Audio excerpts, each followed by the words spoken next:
I was bullied because for some reason this person didn't like me. There was violence and there was more bullying, like I got bullied. In 2004, Hollickwood Primary in North London was in special measures. They did quite bad stuff, like they spat in my drink and called me bad names. Bullying behaviour was a big issue. He started like punching me and kicking me and just gathered all his friends. Now Hollickwood has changed dramatically. With new head teacher Chris Ryan at the helm, behaviour was judged to be outstanding when the school came out of special measures a year later. This programme shows how Hollickwood is using PSHE to help tackle bullying behaviour. The two approaches we have here, there's the reactive and the preventive approach to dealing with bullying. Now, the reactive, we've got our rules, our consequences, which we've all agreed to. I mean, all staff who work here agree to it, all children agree to it, and parents. So that's our reactive. Then we've got our preventive. Now, our preventive is done through SEAL, through other PSHE, circle times, and assemblies. Assembly is used to introduce and link together PSHE and circle time throughout the school around a weekly theme. The themes are based on SEAL, the government's social and emotional aspect of learning programme. Good morning, boys and girls. Good morning. The whole programme, it teaches children to empathise with someone else and to be able to understand how someone else might be feeling and then how to react to those feelings. Each of the units within SEAL, I mean, it's all about looking at others and see how they feel and looking at your own feelings and addressing how you feel. This morning's assembly, we're talking about how we stop bullying at Hollickwood School. Chris Ryan's first concern is to ensure everyone understands what bullying is, after a parent recently reported a bullying incident. What is bullying? The type of bullying that they thought was taking place wasn't actually bullying, it was aggressive play. And the definition was wrong. Now, it got me thinking, is the definition not clear from the child's point of view, or is this the parent's point of view where the definition isn't clear?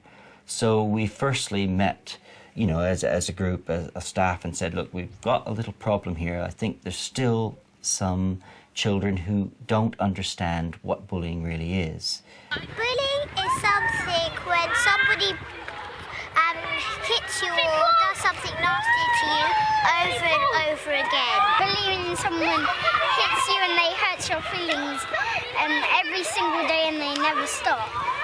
It's an ongoing and repeated thing, and if people hurt you every day, you have to tell the teacher. When he's your age. John Westmore is Deputy Head and Class Teacher of Year 6. The bullying theme is continued in circle time.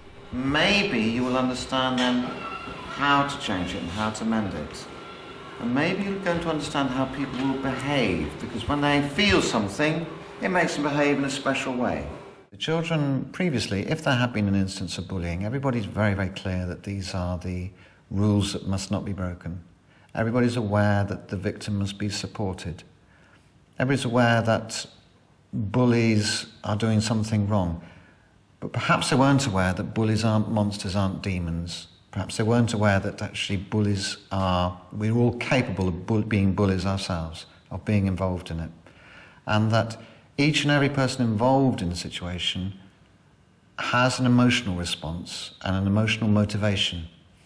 And trying to draw that out and tease that out, and increasingly focusing the children on, it was not so much, no, you shouldn't have done that, but why? What did it make you feel like? How do you think that person felt? So we're developing not just a sympathetic understanding, but an empathetic.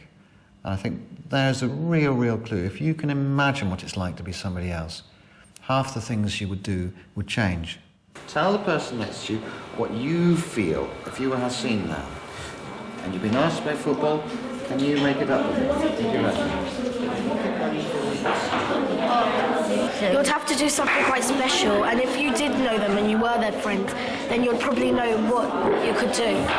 Who would like to share then with us how you think you might feel? Rory? I'd feel powerless. One thing that really, really amazes me is the way in which the children are so articulate about their emotions, the way they can express them, the way they understand other people's emotions in a way that I really didn't have at their age. Year 6 have created their own anti-bullying interactive presentation, which looks at the feelings of those involved in bullying. Fantastic, that's very good. Now we're very lucky this afternoon because we're going to carry on the work we've been doing about bullying with a presentation from some children in Year 6. Explain what you did first. We went outside and we took pictures, and then we took them onto the computer and made a slideshow. And there's like 5 characters in it, and I think, and there's 4 of them are bullies, and 1's a victim of the bullying. Can you tell who the bullies are? You think you can? Okay. Who do you think's the bullies in that picture? Me. Yeah. Them. Why do you think they're the bullies? Because it looks like they're talking about him and everyone else is playing.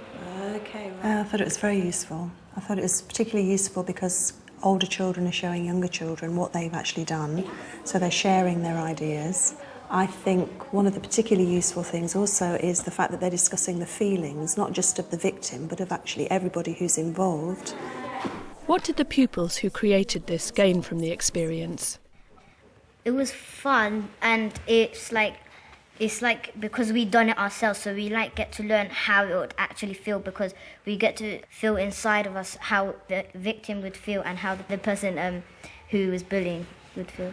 Being left out is probably a more common type of bullying, because like bullying isn't always so huge like some people put it out as.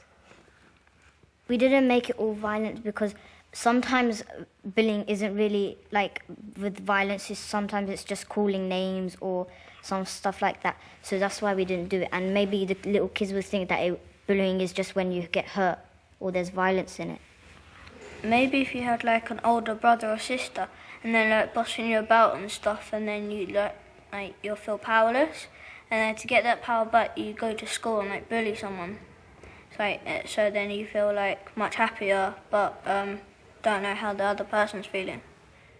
Like if you bully someone, you might think you look cool and all your friends think you're all good and stuff, but it's not really that good. What do you think they were feeling? Looking at those comments, just take 30 seconds and talk to the person sitting next to you. What do you think the bullies were actually feeling?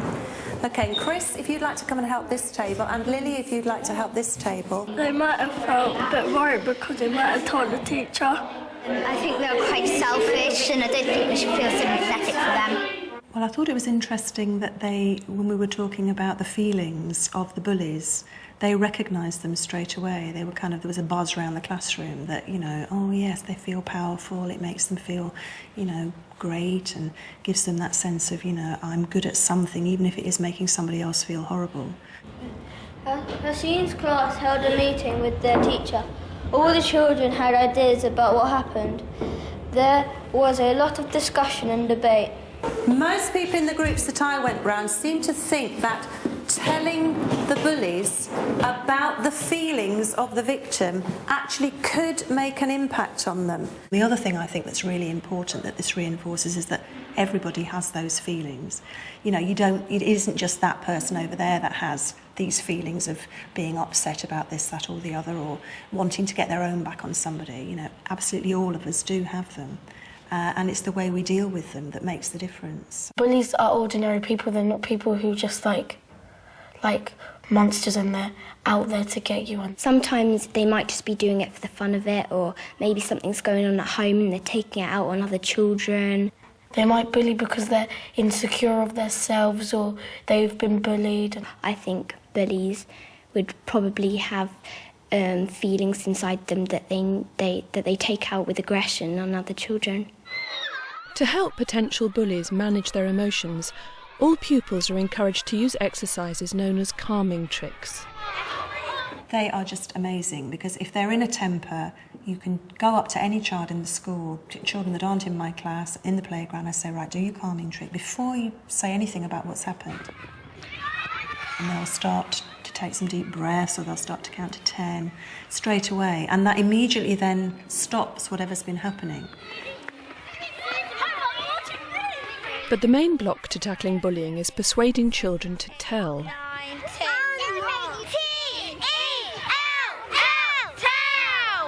It's not a question of saying to children, you must tell us. There you are, easy, I've told you. Why didn't you come and tell me?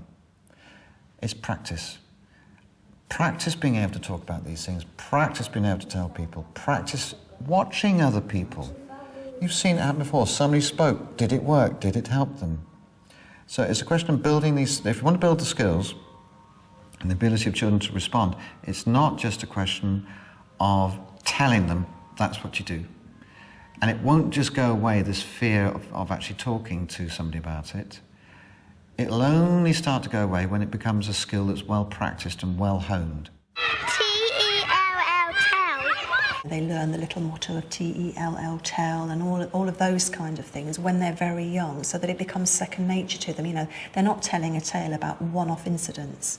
They've actually spotted that that person is actually very sad and unhappy a lot of the time, and they need to speak to somebody about it. If we saw someone bullied, we would like straight away go and tell the teacher or tell them to stop, and like arrange one of those, like make him a buddy, or just like they can talk about what's happening and how the person who's getting bullied feels, and how the people who are bullying him feel.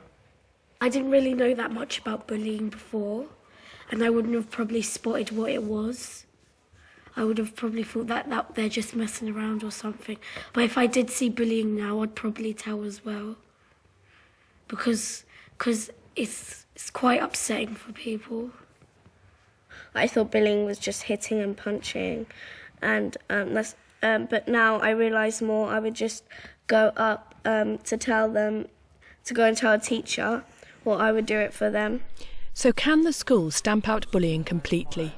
If everybody is using it in their classrooms on a daily basis, on a weekly basis, all the time, visiting these themes again and again and again, they arrive in our nursery at age 3, they leave at age 11. That's 8 years of people consistently and constantly talking about these things, and children exploring these things. So it becomes a proper language for them. There's an emotional side now to their learning that didn't exist before. It's not, oh, I feel sad. There may be many layers of feeling that they become aware of, and they're able then to talk to one another in that way. There's a common parlance. Because of that, the bully is less likely to thrive. You can't exclude it, but the environment is not there for them to thrive. It's not a place that is rich and fertile for bullies to exist within. I think there's always going to be at least like a bit of bullying in school, but it gradually will get better if we work on it. I know more now because people listen to me more now about things as well. And I've probably got more confidence. To accompany this programme, there is a pupil resource programme designed for use in the classroom.